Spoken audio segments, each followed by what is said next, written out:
Aside from a proper nail prep and application process, there are some other things that will definitely determine how long your press-ons will last. I have tried so many different types of press-ons, and I can confidently say that the press-ons that you choose will definitely affect how long they last on your nails. My press-ons last the longest when I use a high quality, thick press-on nail, kind of like an acrylic material. My top favorites are Nail Vesta and Nailforia. No, this is not sponsored, they're just my favorites. If you use a bad quality press-on, they will bend or crack or not stick well even with the best glue, and a lot of the time the shape of the nail is totally unrealistic and you're definitely going to have like some air bubbles and have a hard time with retention because it just doesn't fit the nail right. Another tip, try to do this before going to bed, that way you don't get your hands wet, you're not lifting anything. Allowing the glue to properly cure for 8 to 12 hours overnight. Okay, now that we got that out of the way, let's start applying our nails.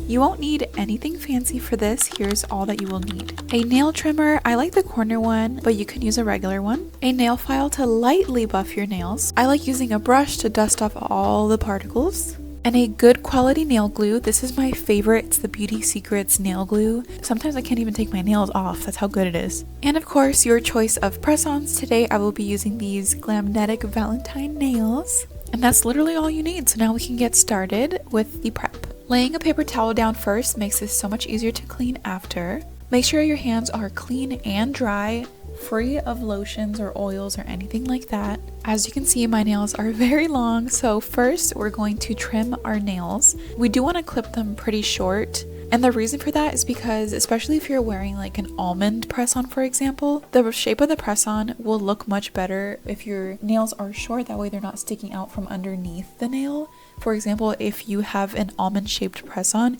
you're going to be able to see the corners of your natural nail. So you want to make sure that it's filed nice and short. We also want to round those corners in so you don't have any harsh edges coming out from underneath your press-on. At this point, you can push down or remove your cuticles. I personally don't do this. I just don't find it necessary, but to each their own. If you are going to remove your cuticles, you can do it now. Now it's time to file our nails down, and the point of this is to remove the shine. You don't need a filer that's too strong that's going to thin your nail at all. The nails will stick much better to a surface that is rough than a smooth and shiny surface. Now, as you can see, our nail particles are all over the place and this is a dusty mess. So this is when I whip out the brush and we're just gonna dust everything off. Or you can also wash your hands at this point, but you have to make sure that your nails are completely dry when you go to the next step. Now let's take our press-ons out and let's start mapping out the sizes that fit us best. And yes, I'm completely disregarding everything else that comes in this kit and we're just gonna use the nails. Most press-ons, if not all of them, do have a number underneath when you flip it. This makes it so much easier to do this part because if you already know your nail size, you can just grab the nails that are your size and know that it's already gonna fit. If you try it on and the press-on is even slightly too big, I promise you it is not going to last. It's not going to lay flat on your nail, it's going to create some air bubbles, and it's going to pop off. So let's reshape the nail, make it a little bit smaller on the sides. It's usually, for me, it's like that lower corner that is poking into my skin. If the nail is poking you anywhere, shave it down. I see way too many pictures of people shoving huge press-ons onto their nail beds and it's pressing against their fingers. That is so uncomfortable. That is not realistic to have. Also, if the nail is that wide that the glue is also on your skin, you can get contact dermatitis, which is a whole other conversation. So now that we have the right shapes and sizes laid out in front of us, we can start applying them. Like I said, my favorite nail glue to use is the Beauty Secrets one. I get mine from Sally's, but I do know that they have these on Amazon as well. Not only does it have really good holding power, but it has this little stick at the top to stop the nail glue from clogging, which is an issue that I kept facing with other glues, so I'm really glad that it has this, and it has lasted me several months now. So when it comes to applying the glue, I like to first do one dot in the middle. Don't apply too much, but make sure that it's enough to spread around. And when I do this, I'm not applying more, I'm just spreading what I initially put down on my nail bed, just making sure this is a really nice thin layer all across the nail. If you move your hand around and the nail is dripping, you put way too much, girl. It should look like you have a nice layer of glossy nail polish. Now I hear a lot of people saying that the best way to apply your nail is to do it with a 45-degree angle. I'm not sure if that's what I'm doing here, but this is how I do it. I apply it at a slant and then I press it down for about 15 seconds. And then near the end, I wiggle it around to see if I hear anything.